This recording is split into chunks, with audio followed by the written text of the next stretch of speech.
You know what's wild? The guys who women can't stop thinking about, they're not doing what you think they're doing. They're not chasing, they're not posting thirst traps, they're not sending good morning texts every single day.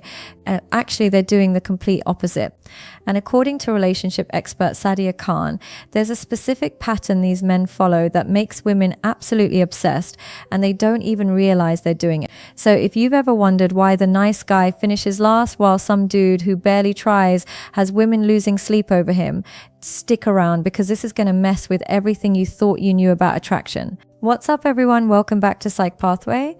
Today we're breaking down something that Sadia Khan has talked about extensively, and honestly, it's one of those things that once you see it, you can't unsee it. We're talking about the men who make women obsessed without even trying. And no, this isn't about playing games or manipulation. It's way more subtle than that. Let's get into it. So here's the thing that most guys get wrong from the start. They think attraction is about addition, you know? Like, if I do more things, if I text more, if I compliment more, if I show more interest, she'll like me more. Makes sense, right? Wrong. Sadia Khan points out something crucial here. The men who women become genuinely obsessed with, they operate on subtraction, not addition. They're not trying to fill every silence. They're comfortable with space. They're not available 24/7, and that's not because they're playing hard to get. It's because they genuinely have other things going on in their life. Think about it like this. Imagine you're scrolling through your phone and someone sends you a message every hour. Hey, what's up? You there? Just thinking about you. At first, maybe it feels nice, but after a while, it starts feeling heavy. Like there's this weight of expectation sitting on your chest. Now, compare that to someone who messages you once every few days, but when they do, it's actually interesting. Which one are you going to be thinking about when you're lying in bed at night? Exactly. Here's where it gets interesting though. Sadia talks about this concept of emotional unavailability, but not in the toxic way people usually mean it. She's not talking about guys who ghost or play mind games. She's talking about men who are just genuinely invested in their own purpose, their career, their goals, their hobbies. These things actually matter to them.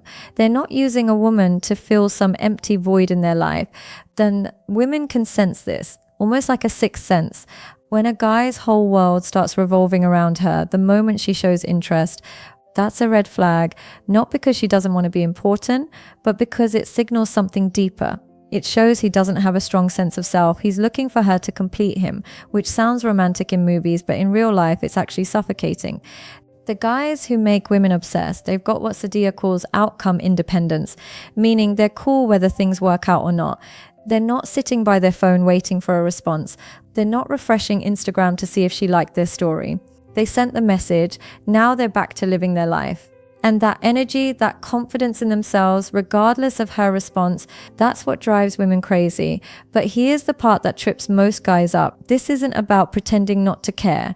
Women aren't stupid. They can tell when you're playing games. The men who naturally attract obsession actually don't care as much because they have other things they genuinely care about more.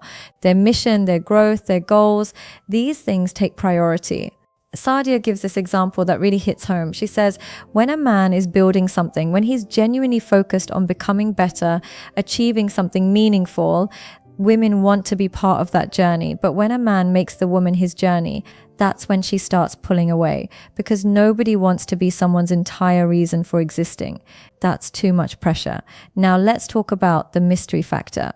And no, I don't mean being mysterious in some cheesy, calculated way. I mean, these guys don't reveal everything about themselves in the first conversation. They're not trauma dumping on the second date. They're not explaining their entire life philosophy before she even asked.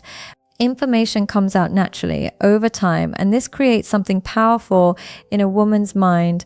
She starts filling in the blanks. Her brain starts creating stories about who he is, what he's thinking, what he's doing when they're not together. And the thing is, the stories we create in our own minds are always more interesting than reality. That's why anticipation is so much more powerful than instant gratification. The guys who make women obsessed, they understand timing without even knowing they understand it. They don't rush things. They're not trying to define the relationship after 3 dates. They're not asking, what are we? They're just present when they're together and living their life when they're apart. Simple, but most guys can't do it because their anxiety takes over. Sadia also mentioned something about validation that's really important. These men don't need validation from women to feel good about themselves. They're not posting gym selfies, fishing for compliments. They're not constantly asking, do you think I'm attractive? Their self-worth comes from internal sources, their accomplishments, their character, their values. And when you don't need validation, something weird happens. You become way more validating to others because your compliments aren't coming from a place of please like me back. They're coming from genuine appreciation. Women can feel that difference. A compliment from a guy who needs you to like him feels empty. A compliment from a guy who's perfectly fine whether you like him or not, that hits different. Here's another thing these guys do without realizing it. They maintain standards, not in an arrogant way, but they know what they will and won't accept. If a woman's playing games, they're not sticking around trying to win her over.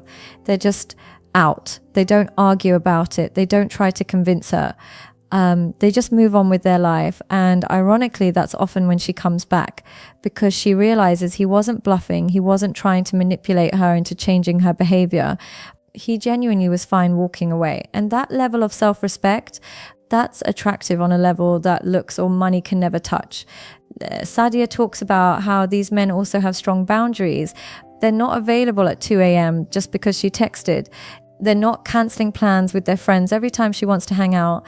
They value their time and energy, which makes their time and energy more valuable to her.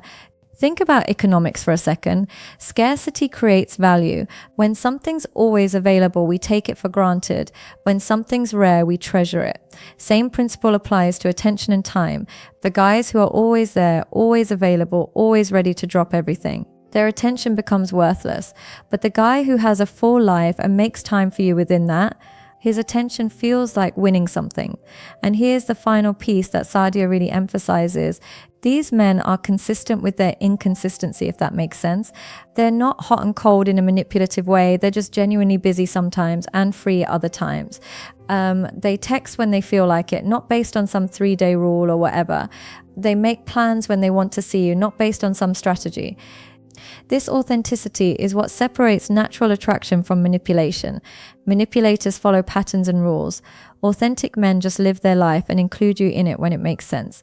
Women can sense the difference even if they can't always explain it. So what's the takeaway here? The men who make women obsessed aren't following some secret technique. They're just living full lives that don't revolve around getting female attention. They have purpose, they have standards, they have self-respect. And all of those things combined create an energy that's genuinely magnetic. You can't fake this stuff. You can't pretend to be busy or pretend to have purpose. Women will see right through it. But if you genuinely build a life you're excited about, if you genuinely develop yourself into someone you're proud of, the attraction part handles itself. If this video made you see things differently, hit that like button and subscribe to Psych Pathway for more content on psychology and relationships. Drop a comment below. What's your take on this? Do you think men who try less actually attract more? Let's talk about it. I'll see you in the next one.